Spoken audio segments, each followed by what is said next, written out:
안녕하세요. 크리스천 영성학교를 운영하는 신목사입니다. 자, 오늘은 가정 중심의 신앙을 회복하라 라는 제목으로 같이 한번 생각해보는 시간을 갖겠습니다. 사탄은 가정을 무너뜨리는 것이 주된 공격 전략이고, 하나님도 가정을 회복시키는 것이 지대한 관심사입니다. 가정을 세우느냐 무너지느냐가 영혼과 생명을 지키느냐에 달려있죠. 그러나 아쉽게도 우리네 교회에서는 가정에서 하나님을 섬기고 성령과 동행하는 영적 습관을 들이는 것에 무지할 뿐 아니라 관심조차 없습니다. 오직 교회를 더 크게 짓고 교인의 숫자를 불리고 희생적인 신앙행위나 종교적인 의식을 무한 반복하는 일을 할 뿐입니다. 그래서 양들은 영혼이 침체되고 신앙의 능력을 경험하지 못하며 삶에 힘이 없고 기쁨과 평안이 사라진 이유입니다. 이렇게 가다가는 천국은 꿈도 꾸지 않는 게 좋습니다. 그래서 제가 하나님의 자녀로 하여금 성령의 인도하심을 따라 그분과 동행하는 영적 습관을 들이는 사역을 시작한 이유이죠. 그렇다면 가정에서 하나님의 나라를 세우고 성령과 동행하는 습관을 들이는 구체적인 방식, 그게 무엇인지 한번 고민해 봅시다. 가장 먼저 스스로 영적 훈련 일지를 작성하며 기도 훈련을 해야 됩니다. 성령과 동행하는 영적 습관은 기도와 말씀을 통해서이죠. 제가 영성학교 훈련생들에게 이 필사적인 노력을 기울이는 분야이기도 합니다. 제가 코칭을 원하는 그런 훈련생들에게 메일이나 전화, 문자로 보내야 하는 숙제는 다음과 같습니다. 먼저 기도한 시간을 적어보내라고 그러죠. 아침, 저녁으로. 또한 기도할 때 느낌이나 혹은 현상. 세 번째는 그날 읽은 성경. 그리고 네 번째는 성경을 읽은 소감이나 깨달음. 이 네 가지를 보내라고 합니다. 이 내용을 저에게 매일 문자나 카톡, 메일로 보내야 합니다. 그 이유는 성령과 동행하는 영적 습관을 들이기 위해서죠.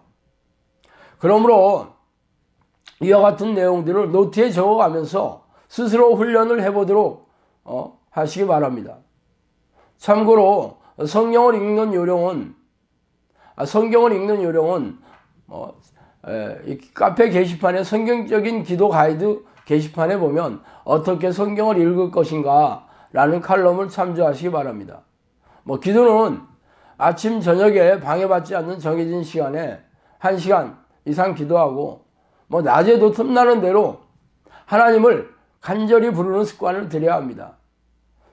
특히 잠에서 일어나자마자 기도하는 습관은 매우 중요합니다. 또 방해받지 않는 시간에 적어도 1시간 이상은 기도하셔야 되죠.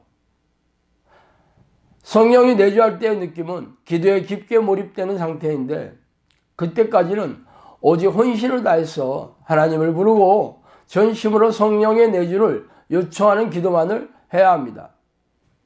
자, 두 번째로 부부와 공감대를 형성하셔야 합니다. 자, 말세가 가까울수록 이혼이 잦아지고 가정이 깨지고 있죠. 안타깝게도 크리스천들도 세상 사람들과 구분이 되지 않는 사람들이 허다합니다. 가정은 하나님이 두 남녀를 부부로 맺어주셔서 한 몸이 되게 하셨으며 불륜을 제외하고는 이혼을 허락하지 않으셨어요. 그러나 많은 크리스천들이 이런저런 이유로 이혼을 하고 가정이 무너지고 가족들이 뿔뿔이 흩어지고 있습니다. 이는 하나님의 뜻이 아닙니다. 말세가 가까울수록 악한 영들은 부부를 갖가지 이유로 갈라놓고 있죠. 탐욕, 음란, 불륜, 부족한 성품들, 혹은 각종 중독, 악성부채 등의 덫을 놓아서 걸려들게 하여 가정을 깨뜨리고 생명과 영혼을 사냥하고 있습니다. 이에 대비하는 성경적인 대비책은 부부가 같은 시간에 같이 기도하는 습관을 들여야 합니다. TV나 컴퓨터, 스마트폰을 내려놓고 방에 같이 들어가서 1시간 이상 기도하고 잠자리에 드는 습관을 들여야 합니다. 또한 읽은 성경을 놓고 서로 토론하고 깨달음을 나누는 시간도 아주 중요합니다. 부부는 매일 정해진 시간에 기도하고 각자 읽은 성경의 깨달음을 나누는 시간을 공유해야 합니다. 이를 위해서 집안의 텔레비를 치워버리고 기도방을 꾸미는 것도 좋은 방법입니다. 집이 좁다면 베란다에 기도방을 조성하는 것도 아주 좋은 방법이죠. 그래서 틈만 나면 방에 들어가서 기도하고 말씀을 읽는 환경을 조성해야 합니다. 그런 부분은 절대 이혼할 수가 없죠. 날이 갈수록 사랑이 깊어지고 믿음이 돈독해집니다. 성령이 함께 하신 그런 가정이 되기 때문이죠. 부부가 이 같은 시간을 내려면 남편은 퇴근 후에 일찍 귀가해야 하며 아내도 이에 적극적으로 동참해야 합니다. 자, 세 번째로 자녀에게 하나님이 동행하는 영적 습관을 훈련시켜야 합니다. 교회에서 시행하는 주일 학교나 중고등부 예배에 보내는 것만으로 신앙교육을 하겠다는 것은 착각이고 오산입니다. 교회 예배를 통해서 신앙이 성숙하고 성장하지 않습니다. 한두 명도 아니고 수십 명씩 혹은 수백 명씩 모아놓고 1시간짜리 예배의식 뒤에 성경 공부, 그런 공과 공부를 하는 방식으로는 성인도 효과가 없는데 아이들은 말할 것도 없습니다. 그래서 자녀가 대학에 들어가거나 군에 입대하면 신앙을 잃고 사회에 나가면 하나님을 떠나는 일이 부지기수이지 않습니까? 이런 일은 목회자의 자녀도 예외가 아닙니다.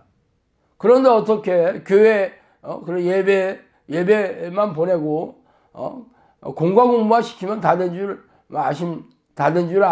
아십니까? 앞으로는 지금보다 세상이 더 세속적이 되고 성적 타락이 급격하게 진행될 것입니다. 성적으로 타락하고 탐욕으로 변질된 여러분의 자녀가 성인이 되면 원수로 돌변하는 일이 드문 일이 아니죠. 그러므로 지금부터라도 하나님과 동행하는 영적 습관을 들이는 게 급선무입니다. 자녀를 훈련시키려면 부모가 먼저 모범을 보여야 하죠. 부모가 가정에서 기도하지 않고 성경을 읽지 않는데 자녀 보고 하라고 하면 그 말이나 되겠습니까? 그러므로 자녀를 훈련시키기 전에 부모가 실행해야 할 것입니다. 그리고 억압하거나 윽박지르지 말고 사랑으로 부드럽게 대화하면서 훈련시키는 태도도 아주 지혜로운 태도이죠. 자녀는 스스로 동기부여가 되지 않기 때문에 부모가 세심한 배려를 하고 감독을 하는 것이 필요합니다. 자, 그러면 똑같이 자녀에게도 자기처럼 영성훈련 일지를 작성하게 하도록 하는 겁니다. 그 내용은 부모와 똑같죠. 기도한 시간, 기도할 때의 느낌이나 혹은 현상, 그날 읽은 성경을 읽고 난 후에 소감이나 깨달음을 노트에 써서 자녀로 하여금 기록하게 하는 것입니다. 그리고 읽은 성경을 부모와 같이 나누는 시간을 가져야 되겠죠. 자녀들은 읽은 성경을 가지고 느낌이나 깨달음을 나누고 삶에 적용하는 것들을 스스로 발견할 수 있도록 부모가 도와줘야 합니다. 그래서 초등학생들은 매일, 중학생들은 일주일에 서너 번, 고등학생들은 시간이 많지 않으므로 주말과 주일, 대학생들은 일주일에 시간을 정해서 읽은 성경을 가지고 토론하며 느낌을 나누고 삶에 어떻게 정해야 될지를 말해보도록 하도록 해야 합니다. 이 시간은 아버지가 주관해야 하며 어머니도 참석해서 도와줘야 합니다. 성경은 초등학생은 만화 성경이나 중고등학생들은 쉬운 성경을 가지고 읽는 것도 좋죠. 시간을 오래 끌지 말고 자유로운 가운데 토론하는 분위기를 조성해야 합니다. 아버지가 주입시키거나 위협적인 자세로 진행하는 일방적인 그런 교육 방식은 지양해야 합니다. 다가를 나누면서 하는 것도 좋죠. 성경 공부가 끝나면 기도의 느낌을 나누는 시간을 갖고 같이 통성으로 기도하고 아버지가 마무리 기도를 하는 것으로 끝내면 좋습니다. 또한 그 기도하는 시간을 정해주고 감독하셔야 합니다. 자녀가 아무리 어리더라도 기도하는 습관을 들이도록 지시하고 감독해야 합니다. 기도하는 요령은 성인과 다름이 없습니다. 성령이 내주하는 기도 습관을 들여야 합니다. 성경 공부가 끝나면 기도할 때의 느낌을 물어보고 기도 제목이 있다면 같이 나누는 것도 좋습니다. 자녀들도 어른들처럼 아침에 일어나면 기도하고 잠자리에 들기 전에 30분 이상 기도하는 습관을 들이게 해야 합니다. 또한 가족 전체가, 네 번째로는 가족 전체가 참여하는 예배의식을 가져야 합니다. 가족이 이 땅에서 가정 공동체이자 천국에서 영원히 같이 할 운명 공동체임을 깨닫게 해주는 가장 좋은 방법은 함께 기도하고 예배를 드리는 것입니다. 그러나 지금까지 가정에서 드리는 예배의식은 교회에서 하는 예배의식과 비슷하게 너무 형식적인 것에 치우치는 것도 사실입니다.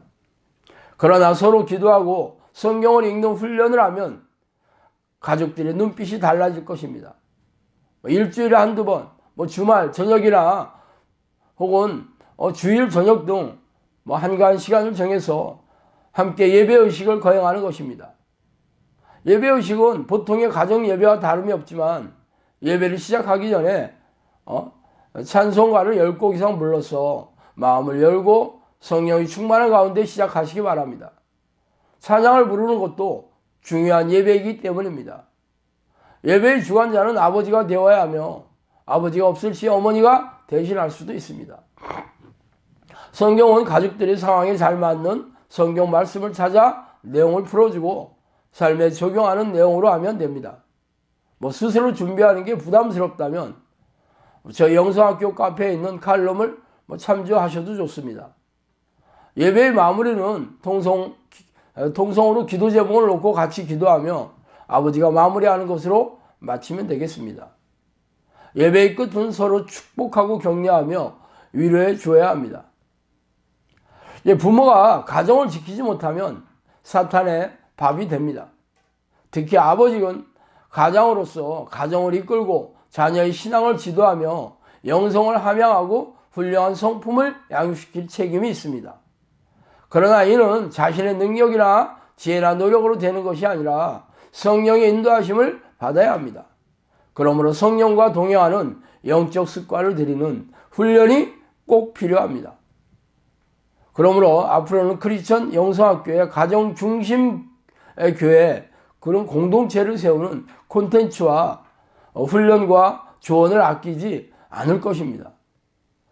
하나님의 자녀의 가정을 지키는 일은 성령께서 저에게 맡기신 중요한 사역이기 때문입니다. 자, 오늘은 여기까지 하겠습니다. 감사합니다.